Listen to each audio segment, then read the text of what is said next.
ओम नमः शिवाय। हर हर महादेव। जय महाकाल। जय माता रानी। कैसे हैं आप सभी लोग? आप सभी लोगों को गुप्त नवरात्रि की बहुत बहुत शुभकामनाएं और इन नवरात्रों में माता रानी आपकी समस्त मनोकामनाओं को पूरा करे, यही मैं महादेव जी से प्रार्थना करती हूँ। देखिए, यह जो गुप्त नवरात्रों के दिन होते हैं ना, ये होते हैं आपके जीवन के जितने भी कष्ट होते हैं, दुख होते हैं, जो आपको दिखाई नहीं दे रहे होते, अगर आपके जीवन में कोई गुप्त लक्ष्मी छुपी हुई है, उसको दिलाने के लिए, आपकी बड़ी से बड़ी कामना की पूर्ति के लिए होते हैं। पूज्य गुरु जी ने कहा था कि जब आपके जीवन में धन और पैसे को लेकर के समस्याएं बनी या फिर कर्ज को लेकर के आप बहुत ज़्यादा चिंतित हो रहे हैं, तो यह 7 बेलपत्र की पोटली वाला उपाय अपने घर पर रात्रि के समय करना बिल्कुल भी मत भूलना।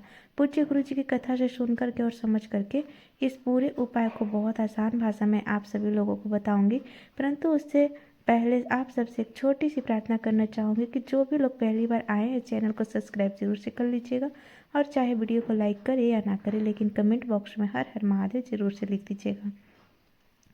साथ ही साथ माता रानी की जय जरूर लिखिएगा। इस पूरे वीडियो में हम 4 महा उपायों के बारे में बात करेंगे जो आपकी अलग अलग कामना पूर्ति के लिए सिद्ध होंगे, तो आपको ध्यान से सुनना और समझने की कोशिश करना है। सबसे पहले बात करते हैं हमारे पहले वाले उपाय की, और यह वही उपाय है जो कि आपको बेलपत्र की पोटली वाला उपाय पूज्य गुरु जी ने कहा था। यह तब कहा कि जैसे मान लीजिए आपके घर में महाराज धन नहीं आ रहा है, आपको लगता है माँ लक्ष्मी आपसे रूठी हुई है, एक के बाद एक कोई ना कोई ऐसी समस्या आ जाती है, अनावश्यक खर्चे बहुत ज़्यादा हो जाते हैं, पैसे कहीं से बिल्कुल बचता नहीं है। आपने कोई व्यापार खोला हुआ है, कोई दुकान है, आपकी कोई फैक्ट्री है, आपके ग्राहक नहीं आ रहे हैं या फिर घाटे में जा रहा है, कोई लोन है नहीं हो रहा है, सब कुछ आपने करके देख लिया, लेकिन फिर भी आप चिंतित हो, घर में चिंता का विषय बना हुआ है, एक छोटा सा काम जरूर से कर लीजिएगा। पूज्य गुरु जी ने कहा था लेने होंगे आपको बेलपत्र जो कहीं से भी खंडित और कटे फटे ना हो। ध्यान रखिएगा, काफ़ी सारे व्यक्ति क्या करते हैं कि नीचे की डंडी को तोड़ देते हैं, जो कि गन मारने का स्थान होता है, तो इसे आपको तोड़ना नहीं है। इस चीज़ का विशेष करके ध्यान रखना। 7 तो बेलपत्र लेने, और इसी के साथ में आपको 2 से 3 कलियाँ लेनी होगी केसर। किसकी? केसर की। ठीक है, 2 से 3 ग्राम नहीं कह रही हूँ, मात्र 2 से 3 कलियाँ केसर की, छोटी छोटी सी। अब ये मैं किस लिए कह रही हूँ? गुरुदेव ने कहा था कि केसर के चंदन के लिए। तो आपको क्या करना है, आपने अपने ही दाहिने हाथ की हथेली पर 1 से 2 कलियाँ आपको केसर की रखनी है, और थोड़ा सा इसके अंदर दूध डाल करके अपने हाथ से इसे घिस दीजिएगा, तो यह क्या बन जाएगा? केसर का चंदन बन जाएगा। तो आपको इस तरीके से केसर का चंदन चाहिए, ठीक है, और 1 लोटा शुद्ध जल अपने घर के तांबे के कलश में, बस इन्हें ही लेकर के आपको पहुंच जाना भोलेनाथ के मंदिर में, शिवलिंग के पास। किस समय पर जाएंगे? किसी भी समय पर चले जाइए, जो भी नवरात्र हो, चाहे गुप्त नवरात्रि, चाहे शारदीय नवरात्रि, चाहे चैत्र नवरात्रि, किसी भी तिथि के दिन है ना, कोई ज़रूरी नहीं है कि चतुर्थी, पंचमी, फिर अष्टमी, नवमी के दिन जाए, किसी भी तिथि के दिन जा सकते हो। यहाँ पर आपको शिवलिंग के पीछे की तरफ बैठना है आसन लगा करके, जिससे आपका मुख उत्तर दिशा की तरफ हो जाएगा। सबसे पहले आपने जो 1 लोटा शुद्ध जल लिया है, उस 1 लोटे शुद्ध जल को अपने दोनों हाथों में लेकर के अपना नाम और गोत्र बोल करके श्री शिवाय नमस्तुभ्यम मंत्र का स्मरण करते हुए संपूर्ण जल को पहले शिवलिंग पर समर्पित कर देना है। जैसे ही आपका संपूर्ण जल समर्पित हो जाएगा, उसके पश्चात आपने जो 7 बेलपत्र लिए हैं, उन 7 बेलपत्र की बीच वाली पत्ती पर आपको 1-1 अंक का संबोधन बना देता है। पूज्य गुरु जी ने वैसे तो कहा था कि यहाँ पर आपको ओम बनाना है, फिर ओम की 1 बिंदी रख देनी है। इस चीज़ का ध्यान रखना। यहाँ पर आपको 1 बिंदी बनानी है माँ जगदम्बा के नाम से, माँ जगदम्बा के नाम से 1 बिंदी लगाना, और 1 रिद्धि सिद्धि गणेश के नाम की। 7 बेलपत्र पर आपको इसी तरीके से लगा लेना है, 1 के ऊपर 1 रखना है, और महादेव के शिवलिंग के ठीक ऊपर इन सभी बेलपत्रों को समर्पित करना है, कि सभी ऐसे समर्पित करना है कि सभी की डंडियाँ जलधारे की तरफ हो और बीच वाली पत्ती का भाग आपकी तरफ में हो। सभी बेलपत्रों को रख करके अपना दाहिना हाथ इन सभी के ऊपर रख करके अपने हृदय की बात, अपनी कामना कहना, बाबा से विनती कामना करके अब वापस घर की तरफ आएंगे तो इन 7 बेलपत्रों को यहाँ से उठा लेना है, घर पर लाके किसी भी 1 लाल कपड़ा लेना है, कोई सा भी सूती होना चाहिए, इस चीज़ का विशेष ध्यान रखना, रेशमी नहीं, सूती लाल कपड़ा लेना है। उसी लाल कपड़े के अंदर 7 बेलपत्रों को रख करके उसको बांध लेना है, उसकी 1 पोटली बना लेनी है। इस पोटली को अगर आप व्यापार के लिए कर रहे हैं तो अपने व्यापार स्थल में, जहाँ पर भी आपकी तिजोरी है, गल्ला है, वहाँ रख दीजिए, और घर के लिए कर रहे हैं तो अपने घर पे जहाँ आप धन रखते हैं उस स्थान पर आप रख दीजिए। कितने दिन तक रखे रहना है? मात्र 21 दिन तक आपको रखे रहने देना है।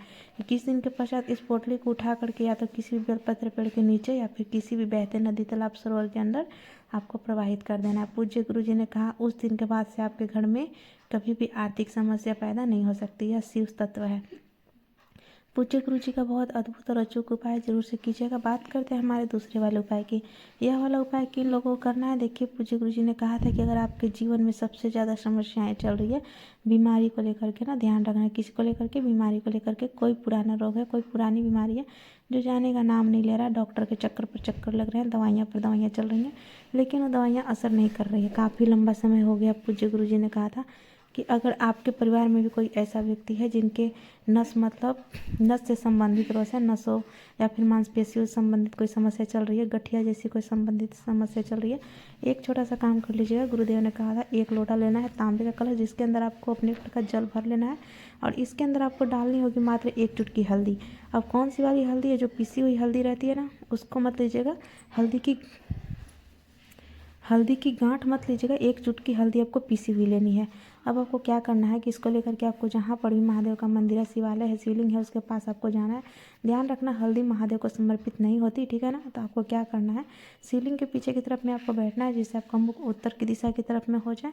अपने दोनों हाथों में उस कलश को पकड़ना है। 7 बार उस बीमार व्यक्ति का नाम और गोत्र बोलना है। 7 बार किसका नाम गोत्र बोलना? अपना, जिस व्यक्ति का बीमार था उसके लिए आप लेके गए थे, उस व्यक्ति का नाम बोलना है। अगर आप अपने लिए कर रहे हैं तो फिर आप अपना नाम बोलना है। 7 बार आपको नाम और गोत्र बोलना है। और उसके पश्चात जो जलधारी है ना, शिवालय की जलधारी, शिवलिंग की जलधारी के चारों तरफ आपको इस जल को अवधूतेश्वर महादेव का ध्यान करते हुए समर्पित कर देना है। संपूर्ण जल केवल जलधारी पर समर्पित करना है। जो भी जल जलधारी से बहकर नीचे की तरफ आकर के गिरेगा, आपको उस जल को एकत्रित करना है, रोकना है, रोक करके आपको अपने घर पर चले जाना है। अब उसके पश्चात देखिएगा, जब भी वह व्यक्ति स्नान करे, स्नान करने से पहले इस वाले जल की 2 से 4 बूंदे उसकी बाल्टी में आप डाल दें। ऐसा आपको कितने दिन तक करना है? लगातार 7 दिन तक करना है। मतलब आपको उपाय 7 दिनों तक, 7 दिन तक नहीं करना है। केवल वाला जो जल है ना, उसे इतना मतलब बूंद बूंद डाल करके बाल्टी में, नहाने के बाल्टी में उसको डाल देना है। 7 दिन तक चलाना है। जैसे कि इतना जल आपने ले लिया है तो थोड़ा सा जल मतलब आप उसको डाल दीजिए, थोड़ा सा कल डाल दीजिए, थोड़ा सा परसों डाल दीजिए। इस तरीके से आपको 7 दिन तक करना। पूज्य गुरु जी ने कहा 7 दिन के अंदर अंदर असर दिखाई देने लगेगा। यह शिव तत्व है। पूज्य गुरु जी का बहुत अद्भुत और अचूक उपाय है, जरूर से कीजिएगा। बात करते हैं हमारे तीसरे वाले उपाय की। अगर आपकी कोई विशेष मनोकामना है, कोई इच्छा है, कोई हृदय की बात है जो महादेव तक नहीं पहुंच रही है, आपने काफ़ी सारे उपाय कर लिए, आपने काफ़ी सारे व्रत भी कर लिए, लेकिन उपायों का, उन व्रत का फल आपको नहीं मिला, तब पूज्य गुरु जी ने कहा था कि चाहे गुप्त नवरात्र हो, चाहे शरदीय, चाहे चैत्र का नवरात्रि, साल में पड़ने वाली चारों नवरात्र के किसी भी एक दिन आपको एक काम करना होगा। आपको 1 लोटा शुद्ध जल लेना है अपने घर के तांबे के कलश में। इसी के साथ आपको लेना होगा मात्र 1 लाल फूल। कोई सा भी 1 लाल फूल ले लेना है, जो भी आपको मिल जाए। जरूरी नहीं है कि आप गुड़हल का ही फूल लें, जो भी मिल जाए वो ले लीजिएगा। इसी के अलावा आपको 11 चावल के दाने चाहिए, जो कैसे होने चाहिए? अक्षत होने चाहिए, पूर्ण होने चाहिए, कहीं से भी खंडी टूटा फूटा नहीं होना चाहिए। विशेष रूप से ध्यान से सुन लीजिएगा, महादेव खंडित चीज समर्पित नहीं होती महादेव को, इसलिए आपको पूर्ण चावल के दाने लेने हैं और इन्हें लेकर के भोलेनाथ के मंदिर में पहुंचना है, शिवलिंग के पास में।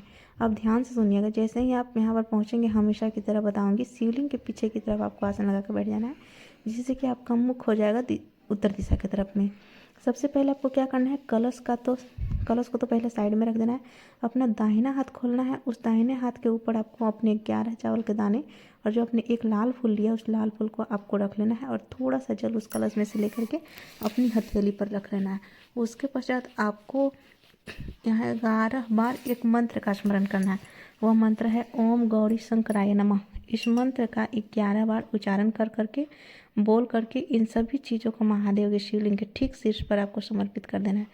समर्पित कर देने के पश्चात आपने जो 1 लोटा शुद्ध जल लिया है, उस 1 लोटे शुद्ध जल को दोनों हाथों में लेकर ओम नमः शिवाय, श्री शिवाय नमस्तुभ्यम पंचाक्षरी मंत्र या षडाक्षरी मंत्र का स्मरण करते हुए 1 लोटा शुद्ध जल फिर उसके बाद में समर्पित कर देना है। जो भी जल जलधारी से बहकर नीचे की तरफ आए, अपने दाहिने हाथ में थोड़ा सा जल आपको रोकना है, अपने दोनों नैनों पर अपनी कामना कह करके लगा लेना है और फिर अपने ऊपर छींटा लेना है।